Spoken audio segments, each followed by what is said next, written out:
Boa tarde, obrigado pelo convite, obrigado, Adriana, por poder dividir o caso com a gente. Esse caso é de uma paciente feminina de 83 anos, que ela tinha de comorbidades uma síndrome do pânico, obesidade, hipertensão e artrite, coisas mais ou menos comuns da idade dela. E ela descobriu ser portadora de LLC em janeiro de 2017, quando ela estava fazendo uma avaliação com uma cirurgia de catarata. Na ocasião foi vista uma linfocitose de 15 mil, ela não tinha anemia, não tinha trombocitopenia e na época o médico que avaliou definiu como conduta apenas watchful waiting para essa paciente. Ela foi, na verdade, para o nosso serviço um pouco tempo depois, mais ou menos um ano e meio depois, procurando uma segunda opinião, porque o médico original dela tinha indicado tratamento. Ela referia que ela tinha gânglios que ela palpava, que estavam aumentando progressivamente, ela tinha um cansaço, estava com um pouco de dificuldade de deambulação e de fazer as atividades diárias dela. Na avaliação clínica, ela estava pálida, ela tinha, de fato, linfonodomegalia generalizada, as maiores na região axilar direita, que tinham 3 centímetros. A gente não palpava hepatosplenomegalia. E no histórico de laboratório que ela trouxe do follow-up prévio, a gente notou que ela teve, em um período, um tempo de duplicação do linfócito que foi inferior a 60 dias, e havia uma anemia e uma trombocitopenia. Tá aí para vocês verem o baseline, uma avaliação de outubro que ela tinha 24 mil linfócitos e de dezembro ela tinha 65 mil linfócitos, uma queda de hematócrito de mais ou menos 6% e uma trombocitopenia que ela tinha plaquetometria normal em janeiro e em dezembro tinha 128 mil. Na nossa avaliação inicial, os exames foram todos repetidos, a gente confirmou que ela tinha uma LLCB clássica pela imunofenotipagem de sangue periférico, ela tinha os marcadores comuns, com um score de Matute de 5. Na avaliação inicial, ela tinha 82 mil leucócitos, já com linfócito de 72 mil, ela já tinha uma anemia mais pronunciada, com 9,2 de hemoglobina, e tinha trombocitopenia com menos de 100 mil plaquetas. Ela tinha uma beta-2-microglobulina de 6,6, tinha LDH normal, e ela já tinha de baseline 1,5 de creatinina, o que dava para ela uma taxa de filtração estimada de 30 ml minutos. Na parte tomográfica, a gente notava que ela tinha as linfonodomegalias que a gente conseguia palpar, axilares, mas também tinha linfonodomegalia bulk, mesentérica, anúleo hepático e na parte ilíaca direita. A parte molecular dessa paciente revelou que ela tinha um status de IgHV não mutado, tinha 0,40% de mutação e o status do TP53 por ficha era negativo. Para estadiamento, ela caiu para todos os scores que a gente usa, ela foi um BNC, um RAI modificado de alto risco e um CLL-PI de alto risco com 6 pontos. E para esse estadiamento, essa paciente caía com indicação de tratamento de primeira linha, conforme a gente pode ver no guideline na última revisão do IWCLL. A BNC, RAI, estágio 3 ou 4, a indicação de tratamento. Então, a gente tinha, em resumo, uma paciente idosa com uma LLC que tinha indicação de tratamento porque ela estava com progressão de doença, com estadiamento alto risco, tinha a TP53 negativa e GHV não mutado, mas ela tinha insuficiência renal, ela tinha, por ter dificuldade de andar, tinha uma condição psiquiátrica e tinha outras comorbidades. Ela tinha um CIRS de 12, então já era considerada unfit porque era maior do que 6, e aí a gente se pergunta, se a gente vai prescrever tratamento, o que a gente pode fazer para essa paciente nesse cenário? Na ocasião, considerando que ela era uma paciente com fitness menor, que tinha comorbidades, a gente a classificação que a gente já conhece de LDC, a gente coloca ela como uma paciente slow go. Tratamentos com menos eventos adversos para controle da doença, dos sintomas e preferencialmente com agentes orais. Na época, o NCCN de 2018 entregava para esse grupo, 4 possíveis tratamentos. A gente podia fazer o gazebo clorambucil, ibrutinib, bendamucina com algum anti-CD20 ou então R-clorambucil. A gente tinha essas 4 opções, mas essa paciente, ela tinha um problema. Quando a gente explicou para ela em relação às opções terapêuticas, a paciente disse para a gente que por causa da condição psiquiátrica, por causa da síndrome do pânico, ela não queria sair de casa para tomar tratamento nenhum. Ela dizia que ela não queria ir à clínica e a gente idealizou fazer, por exemplo, G-clorambucil ia significar que ela teria que ir no mínimo 3 vezes à clínica no primeiro ciclo, uma vez a cada mês, para poder fazer o gazebo intravenoso e pegar o clorambucil.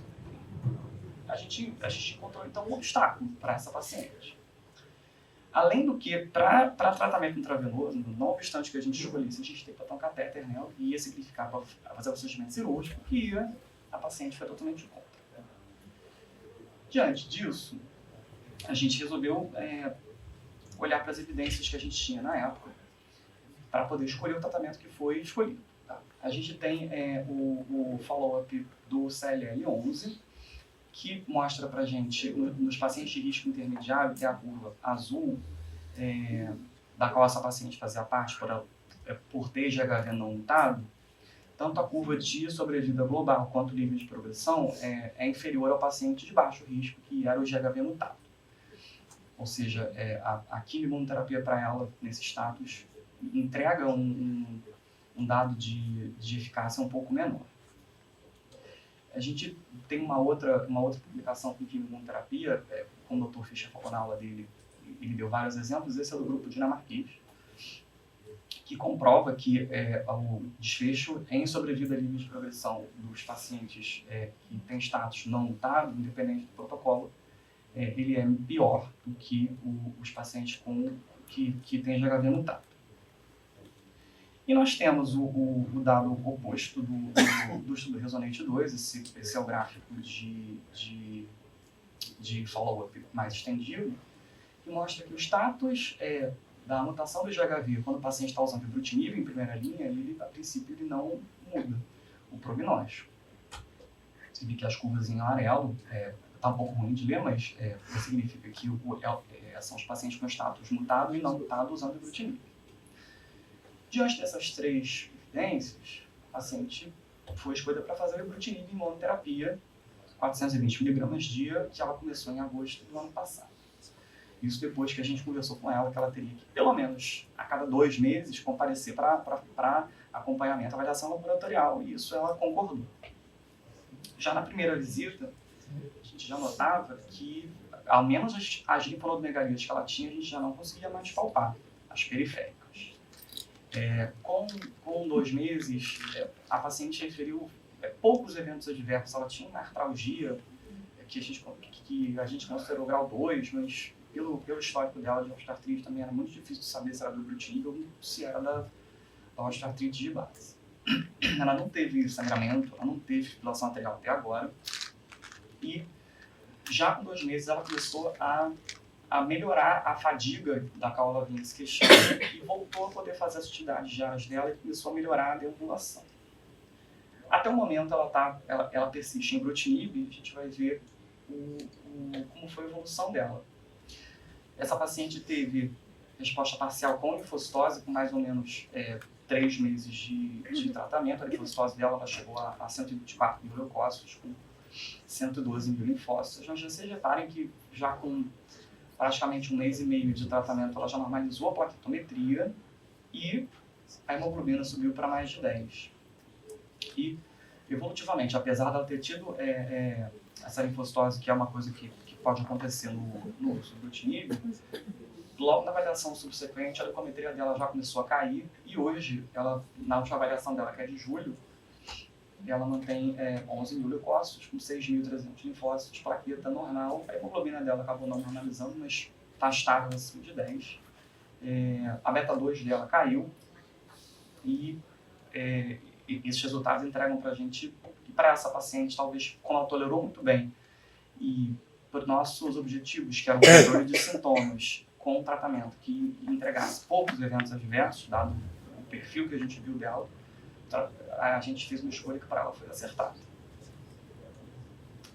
Isso é só para ilustrar que ela teve resposta parcial porque ela mantinha a doença circulando, e apesar de ter normalizado a plaqueta, o critério da hemoglobina coloca ela como resposta parcial. Isso na última publicação do WCLL. Obrigado. Obrigada, Eduardo. Doutor Evandro, quer falar alguma coisa? Você não estava muito animado de fazer ibrutinib nessa paciente? Não, eu vi que ele embaçou um pouco ali, né? O ibrutinib embaçou um pouco o slide, talvez seja até o custo. O slide deixar claro essa situação. Essa paciente é minha paciente. Eu tenho certeza. Por que você tem toda certeza? Na realidade, ela tinha uma questão que já era... A paciente estava em observação, ficou algum tempo em observação, estava sintomática, tinha indicação de tratar, e ela categoricamente falou para mim que não ia fazer quimioterapia. Não, se tiver para fazer quimioterapia, eu não vou tratar. Mas a gente tem a opção, a droga está aprovada, a paciente está tratando e ela está em resposta. Mas volta a questão que a gente estava falando, tem o custo. Não sabe qual efeito colateral é o custo. Isso. É o efeito colateral mais grave que ela tem. Levando em consideração que é uma paciente que vai fazer 85 e que se ela progredir, a gente tem poucas opções também em termos de futuro para ela. Mais alguém quer falar alguma coisa? Porque o outro caso, é o seguinte, é justamente o contrário. E a gente fez aquilo que a gente acha que é o mais adequado no paciente, fit. Então, eu vou passar a Carla. E a gente vai ver as dificuldades que o outro paciente teve. Carla, tá falando? Não, é só... Na verdade, a tendência, com o tempo, de alguma forma, quando você adquire a tranquilidade do uso do ibrutinib, tirando o custo, óbvio, né? Provavelmente você acompanhar com maior distância. Você pensa isso, assim, em relação a essa paciente idosa, dificuldade deambular, blá, blá, blá. Como é que você está fazendo o manejo dela, o acompanhamento, com quais exames e de quanto tempo? Então, essa era uma das questões, né? Se a paciente ela tem uma síndrome do pânico grave, ela tinha 2 médicos que ela ia, psiquiatra e o cardiologista. E ela falou que não queria mais a nenhum médico. Por insistência da família, ela veio ouvir uma segunda opinião e ela resolveu tratar, então. Só que os primeiros 3 meses, eu pedi para a paciente vir mensalmente. Eu não sabia como é que ela ia evoluir. Ela teve uma realmente resposta parcial com linfocitose, mas depois ela foi evoluindo com pouca toxicidade e agora ela vem de 3 em 3 meses. Sendo que é aquela questão, se ela tiver alguma intercorrência, ela volta antes. E foi a forma que ela se sentiu confiante, primeiro, porque ela melhorou. Clinicamente está melhor. Você sabe que laboratório faz diferença no meu paciente também, seja o fato de, no primeiro momento, o leucócito subiu, doutor, eu estou pior, isso é uma questão. Por outro lado, não, a plaqueta subiu, o baço diminuiu, a anemia melhorou. Então, isso para o paciente também faz diferença. E ela vem agora de 3 em 3 meses. Mas tem essa questão, o que fazer depois? Porque, primeiro, a gente sabe que ela vai, em algum momento, progredir. E ela vai ter mais de idade, mais complicações, ela é uma cardiopata, ela é obesa, ela tem doença articular. Fala, Graciano. Respeitar essas três. Porque assim, o grupo Oncoclínicas tem um potencial de geração de dados enorme. Esse paciente não entraria em estudo clínico, ela é uma doença psiquiátrica. Ela tem um clearance por volta de 30 estudos de ibrutinib e provavelmente está no limite do estudo do ibrutinib. Ela tem uma doença psiquiátrica, a interação medicamentosa é extremamente complicada. Polifarmácia. Então, assim, esses dados de vida real, o grupo Oncoclínicas tem uma capacidade de gerar para a gente entender como funciona nessa população fora de padrão. Né? Lembrando, inclusive, que a gente tem um grupo de LLC, o grupo brasileiro de LLC, que é a médio prazo, também vai dar resultados para a gente em relação justamente a essa nova geração de pacientes tratando com as novas drogas. Né? Eu acho que isso é importante também. A operadora cobriu? Cobriu, não questionou. Vou dizer que foi o Unimed, Rio. Vai lá em BH pra você ver. Por isso que eu estou falando, Unimed, vírgula Rio. Porque tem a Unimed que não é Rio, que é uma outra Unimed. E a Unimed BH que é a outra da Unimed.